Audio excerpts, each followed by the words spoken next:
అందరికీ నమస్కారం. Welcome to it's you TV.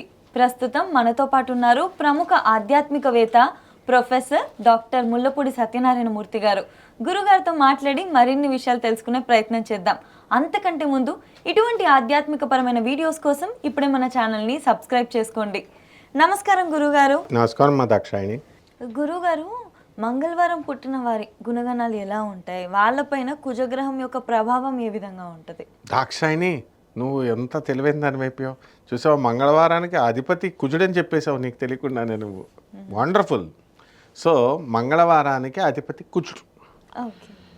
ఈ మంగళవారం పుట్టినటువంటి వాళ్ళు ఎక్కువగా తమ బ్రదర్స్ అండ్ సిస్టర్స్ ప్రగతి కోరుకుంటారు. కుజుడు సోదరకారకుడు కాబట్టి వాళ్ళ అన్నదమ్ములకి అక్కా చెల్లెళ్ళకి హెల్పింగ్ నేచర్ చేసే విధానం మంగళవారం పుట్టిన వాళ్ళకు ఉంటుంది. అండ్ మంగళవారం నాడు వీళ్ళు కొంచెం military officers, police officers, army officers, security గార్డులుగా ఎక్కువ వెళ్ళడానికి ఉంటుంది. ఆర్మీ ఆఫీసర్ ఏం చేస్తాడమ్మా, వింగ్ కమాండర్ లేదా వాళ్ళ స్క్వాడ్రాన్ లీడర్, వాళ్ళ కమాండర్ అంతా షూట్ అంటాడు.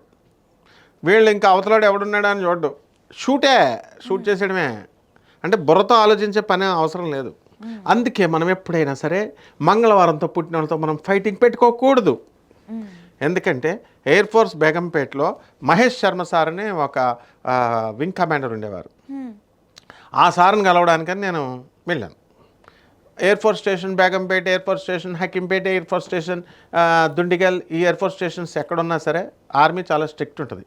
నువ్వు బైక్ మీద వెళ్తే హెల్మెట్ పెట్టాలి, వెనకాల కూర్చున్న వాడికి హెల్మెట్ పెట్టాలి, కెమెరాలు చూస్తారు, లేకపోతే వెళ్ళనివ్వరు. పాప వాళ్ళ ఉద్యోగాలు పోతాయి.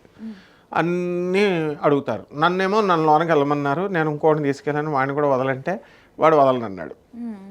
నీకు మహేష్ శర్మతో సార్తో నీకు పని ఉంది కానీ ఇతనితో నీకేంటి, ఇతనికి లేదు కదా అని వదలరు అనమాట వాళ్ళు. నేను వదలరా నాయన అన్నా సరే వాడికి కోపం వచ్చింది. గన్ పట్టుకున్న వాడితో సెక్యూరిటీ గార్డు నన్ను వెళ్ళనివ్వట్లే. సరే వాడి కోపం. నేను అన్నాను మీ బాస్తో చెప్తాను, నేను సెక్యూరిటీ ఆఫీసర్తో అన్నాను. ఆయన మహేష్ శర్మ సార్కి ఫోన్ చేశారు, చేస్తే వదలండి అన్నారు. మేము వెళ్ళాం. మహేష్ శర్మ సార్ ఒక అమూల్యమైన వాక్యం చెప్పారు. స్క్వాడ్రాన్ లీడర్ మిశ్రమూర్తి, ఆయన చేతిలో గన్ ఉంది, పేల్చేసాడు అనుకో ఏమైపోతాను తర్వాత. కాబట్టి 4th క్లాస్ ఎంప్లాయీ అతను, మైండ్ ఉండదు సెక్యూరిటీకి, కాబట్టి కాల్చేస్తారు. Be careful, never do such things అన్నారు. అలాగే మన తిరుమలరావు సార్ పోలీస్ కమిషనర్గా సైబరాబాద్లో వర్క్ చేస్తున్నప్పుడు మేము ఒక కేసు తీసుకెళ్ళినప్పుడు, ఆయన అంత దేవుడు లాంటి వ్యక్తి అనమాట తిరుమలరావు సార్. PhD యూనివర్సిటీలో చేశారు, పోలీస్ అయ్యుండి కూడా. ఆయన ఏమన్నారంటే, ఈ గొడవలన్నీ ఎందుకు జరుగుతాయి నాయన, ఈ డబ్బులు గొడవలు, ఈ భాను అనేవాడు చంపేశాడు చూడు పరిటాల రవి ఆ గొడవల్లో, అప్పుడు ఆ జైలుకి వెళ్ళిన టైంలో అనమాట. వేరే ఒకడొకడు ఎగ్గొట్టాడు, ఏదో నన్ను రమ్మంటే ఏదో మా సారే కదా అని నేను తీసుకెళ్తే విచిత్రం ఏంటంటే అక్కడ 2 పార్టీలు అక్కడే ఉన్నారు. సార్ వీడే నా డబ్బులు ఎగ్గొట్టినాడు అన్నవాడు అక్కడే ఉన్నాడు, ఎగ్గొట్టినాడు మనం తీసుకెళ్ళినాడు, ఇద్దరు అక్కడే ఉంటే సారు ఇద్దరికి మంచి సలహా ఇచ్చారు. ఏమన్నారంటే, ఈ గొడవలు ఇవన్నీ డబ్బుల కోసమే జరుగుతాయి, ఒకళ్ళొకరు పొడి చేసుకోవాలి, హత్యలు ఇవన్నీ ఎందుకు జరుగుతాయి, అందుకే ఇచ్చేసుకోండి అమ్మా, బయటకు వెళ్ళి సెటిల్ చేసుకోండి అన్నారు. అంత కూల్గా చెప్పే పోలీస్ ఆఫీసర్ ఎవరైనా ఉంటారా? మనం నేర్చుకోవాలి. అప్పుడు నేను నేర్చుకున్నాను, అమ్మా కుజుడు మంచి చెప్తాడు మనకి, మన సార్ చెప్పారు, తర్వాత Tirumalarao sir commissioner, police boss, ఆయన తర్వాత ఆంధ్రాకి DGP చేశారు. అలాగే ఈయన Mahesh Sharma squadron leader, wing commander, వీళ్ళు చెప్పింది వినకపోతే ఎట్లా? అందువల్ల కుజుడు చెప్పినట్టు మనం వినాలి. కాబట్టి కుజుడు మంగళవారం పుట్టిన వాళ్ళ రోజున వాళ్ళు చెప్పిన మాటలు వింటే మనం బాగుపడతాం అనమాట. అంటే ఫైటింగ్లకు వెళ్ళొద్దని చెప్తారు, వాళ్ళు మాత్రం కాల్చేయడమే అనమాట. ఫైటింగ్లు మంగళవారం పుట్టిన వాళ్ళు ఫైటింగ్లే. అందువల్ల మంగళవారం పుట్టిన వాళ్ళని ఎవరన్నా పెళ్లి చేసుకుంటే భర్తలు కానీ భార్యలు కానీ వాళ్ళతో ఫైటింగ్లు పెట్టుకోకూడదు, అవతల తగ్గిపోవాలి. ఇది ఫస్ట్ పాయింట్. అలా కాకుండా నువ్వు ఆడధారివి, నేను భర్తని, నేను ఇచ్చేస్తానంటే ఆమె ఎరగదీసేసి వాడిని కుమ్మేసి అవసరమైతే పోలీస్ స్టేషన్కి తీసుకెళ్ళి కోర్టుల చుట్టూ తిప్పి వాడి బతుకుని బస్ స్టాండ్ కింద చేసేస్తుంది. కాబట్టి మంగళవారంతో ఇచ్చేయకూడదు, వాళ్ళతో ఫైటింగ్లు పెట్టుకోకూడదు. వాళ్ళకి రోషం ఎక్కువ, నిజాయితీ పరులు ఉంటారు వాళ్ళు, అబద్ధాలు ఆడరు, మోసాలు చేయరు. తర్వాత వీలున్నంత వరకు ఈ యొక్క దేవుడు పూజ పునస్కారాలు ఇవన్నీ ఏమి ఉండవు, డైరెక్ట్ ప్రాక్టికల్. వాళ్ళంతా ఏంటంటే ప్రాక్టికల్గా ఉంటారు. అందువలన వాళ్ళు పని చేస్తే డబ్బులు వస్తాయి, అంతేగాని ఈ జ్యోతిష్కులు చెప్పినట్టు పూజలు చేస్తే డబ్బులు ఎలా వస్తాయి? నాన్ సెన్స్ ఇదంతా అంటారు. రేషనల్గా ఉంటారనమాట, సైంటిఫిక్గా ఉంటారు, మోడ్రన్గా ఉంటారు. అందువలన ఈ యొక్క మంగళవారం పుట్టిన వాళ్ళకి జుట్టు తక్కువగా ఉంటుంది. తర్వాత బోన్స్ ఇవన్నీ కూడా డెఫిషియన్సీ వస్తాయి వాళ్ళకి, కాల్షియం డెఫిషియన్సీ ఉంటుంది, నరాల వీక్నెస్ ఉంటుంది. ఖచ్చితంగా మంగళవారం పుట్టిన వాళ్ళు అందరినీ చూసుకో, కావాలితే సర్వే మన కామెంట్లు పెట్టమను. నరాల వీక్నెస్ అయిపోయి చేతులలో ఊగిపోయేవాళ్ళు, ఏదో ఒక ఏజ్లో ముసలోళ్ళు ఇందరూ వస్తాయి కదా పక్షవాతాలు, ఈ బోన్స్ నొప్పులు, కాల్షియం, మోకాళ్ళ నొప్పులు, మోకాళ్ళ ఆపరేషన్, శస్త్రచికిత్సలు ఇవన్నీ జరుగుతాయి. అలాగే పళ్ళు కూడా ఊడిపోతాయి కొంతమందికి, పళ్ళు గట్టిగా ఉండవు అనమాట. సో ఎప్పుడు అస్తమానం చిన్నప్పుడు బాగానే ఉంటాయి, తర్వాత పళ్ళు పుచ్చిపోతాయి అనమాట. పుచ్చిపోయిన పళ్ళు పీకేస్తారు, రూట్ కెనాల్ ఇవన్నీ జరుగుతాయి వాళ్ళకి. సో వీళ్ళకి మంచి ధైర్యం ఎక్కువ ఉంటుంది, అండ్ దూసుకెళ్ళిపోయే స్వభావం ఉంటుంది. అటాక్ అంటే ఏదైనా సరే వాళ్ళ ఓటమిని వాళ్ళు అంగీకరించరు. ఏమైనా సరే నాదే పై చేయి ఉండాలా, నేను సాధించాలా, దట్స్ ఆల్ అని ఉంటారు. ఆ తర్వాత వాళ్ళు బ్యూటీ కాన్షియస్నెస్ ఉండదు వీళ్ళకి. బ్యూటీ కాన్షియస్నెస్ ఉండకుండా అటాక్ అస్తమానం ఫైటింగ్ కాన్షియస్నెస్ ఉంటుంది.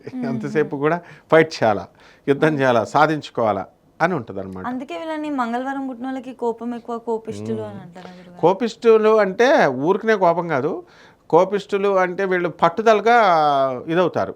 నెక్స్ట్ వీళ్ళని కుజుడు బాగుంటే పర్లేదు, వీళ్ళకి వాళ్ళ జాతక చక్రంలో కుజుడు బాగోకపోతే వీళ్ళని కుక్క కరుస్తుంది. వీళ్ళ కుక్కలు కూడా టేమింగ్ చేస్తారు బాగా. కుక్కలు కుజుడు బాగున్న మంగళవారం పుట్టిన వాళ్ళకేమో కుక్కలు ఫ్రెండ్లీగా తిరుగుతాయి. కుజుడు బాగోకపోతే వీళ్ళకి పైల్స్ వ్యాధులు వస్తాయి, రక్తస్రావం జరుగుతుంది, కుక్కలు కరుస్తాయి, యాక్సిడెంట్స్ అవుతాయి, ఇలాంటివన్నీ ఉంటాయి. కోపం ఉంటుంది, కోపం విపరీతమైన కోపం ఉంటుంది. కానీ వాళ్ళకి మనం ఆ కోపం తెప్పించకూడదు, కంట్రోల్లో ఉంచుకోవాలి. అన్కంట్రోలబుల్ ఎనర్జీగా అన్కంట్రోలబుల్ కోపం అవడానికి వీళ్ళు ఏమైనా కాళికాదేవులు కాదు కదా, కంట్రోల్ చేసుకుంటారు. వీళ్ళ లక్కీ నెంబర్ 9, 18, 27. వీళ్ళ లక్కీ డే మంగళవారము, ఇంకా వెళ్ళాలి అంటే గురువారము, ఆ తర్వాత చక్కగా సోమవారము, ఈ యొక్క శనివారం యాంటీ రివర్స్ డే వీళ్ళకి. కాబట్టి ఎట్టి పరిస్థితుల్లో మంగళవారం పుట్టిన వాళ్ళు శనివారం నాడు ఏదైనా పని చేస్తే భస్మమే. ఆ తర్వాత వీళ్ళ యొక్క lucky colour red colour, and వీళ్ళకి దక్షిణ దిక్కు వీళ్ళకి బాగా కలిసి వస్తుంది. సో ఈ విధంగా ఈ యొక్క మంగళవారం పుట్టినటువంటి వాళ్ళు ఎక్కువగా వీళ్ళకి పాములు కల్లోకి వస్తూ ఉంటాయి. పాములు అంటే ఇష్టము, పాములు మిస్టిక్ సైన్సెస్ ఇవన్నీ కూడా వాళ్ళు నాగలోకం ఊహలు వీళ్ళకి వేరుంటాయి. పాములు కూడా వీళ్ళకి అప్పుడప్పుడు వచ్చి ఫ్రెండ్షిప్ చేస్తూ ఉంటాయి. అంటే పాములు ఫ్రెండ్షిప్ ఏంటి సార్ అని అడగొచ్చు నువ్వు, నేను అది కూడా చెప్తాను. ఒకళ్ళు ఉన్నారు, దీపావళి జరుగుతుంది సామాను, మంగళవారం పుట్టిన వాళ్ళకి అమ్మ పాములు వస్తాయి మీ ఇంటికి, వీళ్ళ పాములు ఆకర్షిస్తాయి, పాములు వస్తాయి, పాముల రూపంలో వస్తే జడుచుకుంటారు కాబట్టి బల్లులు ఎక్కువ ఉంటాయి. అందుకని మంగళవారం పుట్టిన వాళ్ళకి ఇంట్లో వాళ్ళు ఉండే ఇంట్లో బల్లులు ఎక్కువ ఉంటాయి, కావాల్సి చూసుకోవచ్చు పూజా గదిలో కానీ వాళ్ళకి కానీ. ఒక రోజున ఏం జరిగిందంటే దీపావళికి భయపడిపోయి ఒక పెద్ద కొండ చిలవ లాంటి పాము వచ్చి చాప మీద పడుకున్నారనమాట వీళ్ళంతా. అతని పేరు రమేష్. ఆ రమేష్ పక్కన అది పడుకుంది వచ్చి, మధ్యరాత్రిలో వాడు ఇలాగా చేస్తే మెత్తగా ఉంది ఉండేసరికి పాము వచ్చేసరికి పాముని లేచాడు భయపడి. అదేం చేయలేదు, కాకపోతే కొండ చిలువ కాబట్టి సుబ్రహ్మణ్యేశ్వర స్వామి ఆరాధన చేయాలి. విచిత్రం చెప్తా. అయితే వాళ్ళ అక్కకి చెప్పాడు, ఇంకొక చెల్లి ఉంది జ్యోతి అని, ఆ పిల్ల ఇప్పుడు పెద్ద అయిపోయినా సరే ఎన్ని రోజుల వరకు ప్రతిరోజు కూడా మళ్ళీ పాము కింద చూసుకునేదంటే మంచం కింద మనం పాములు వచ్చేసిందేమో అని. అంటే ఆ ఒక్కసారి వస్తే 3-4 నెలల దాకా కింద చూసుకుంటూనే ఉండడం, మంచి కిందకి దిగే సమస్య లేదు, చాప మీద పైనే మంచం పైనే. కాబట్టి వీళ్ళది మంగళవారం పుట్టిన వాళ్ళకి ఏదో ఒక రోజున పాము డెఫినెట్గా దర్శనమిస్తుంది. ఇంకొక అతను ఉన్నాడు అజయ్ అని, ఒక గట్టు మీద కారు తీసుకెళ్తుంటే నాయనా నీకు సర్పదర్శనం ఇస్తుంది అంటే ఆయనకి ఏం జరిగింది, కారు వెళ్తుంటే డైరెక్ట్ ఆయన పాము ఎదురుకుండగా వచ్చేలా నుంచుందంట. భయపడిపోయాడు. కారు డిక్కీల్లో కూడా వస్తాయి పాములు. మరి మంగళవారం నాడు పాములు ఆకర్షిస్తాయి పుట్టిన వాళ్ళకి. కాబట్టి వీళ్ళందరూ సుబ్రహ్మణ్యేశ్వర స్వామి ఆరాధన చేసుకోవాలి, ఓం శరవణ భవాని. అప్పుడు వీళ్ళకి పాములు బ్లెస్సింగ్స్ ఉంటాయి అన్నమాట వీళ్ళకి. గురుగారు ఇంకోటి మంగళవారం ఆడపిల్ల పుడితే మహాలక్ష్మి అని కూడా అంటూ ఉంటారు, ఇది కూడా నిజమే. మంగళవారం నాడు లక్ష్మీదేవి, గౌరీదేవి వీళ్ళ ముఖంలో నీకున్నంత కళ ఉంది. నువ్వు మెడలో చూడు కరాంగులి మాల వేసావు, మాల ఆ మాలేస్తే నీ పేరే దాక్షాయిని. దేశముద్ర సినిమాలో హంసిక ఉంటుంది చూడు, అలా ఉన్నావు. అలా ఏంటంటే హీరోయిన్ లాగా హీరోయిన్ అవుతావు నువ్వు. కాబట్టి అలాగే మంగళవారం పుట్టిన వాళ్ళు కూడా వాళ్ళు చాలా అందంగా ఉంటారు, ఎర్రగా ఉంటారు, మర్చిపోయి చెప్పడం, ఇలా తెల్లగా ఉంటారు వాళ్ళు. అలాగే చక్కగా వాళ్ళు మహాలక్ష్మితో కళ ఉంటుంది ముఖంలో, కళ ఉండి వాళ్ళు పెళ్లి చేసుకుని వెళ్ళిన చోట వాళ్ళందరూ కూడా వాళ్ళ భర్తలు, వాళ్ళు అత్తగారు, వాళ్ళు అందరూ కూడా టాప్ పైకి వస్తారు. ఓకే ఓకే గురుగారు, చాలా చక్కగా వివరించినందుకు ధన్యవాదాలు గురుగారు. ధన్యవాదాలమ్మా.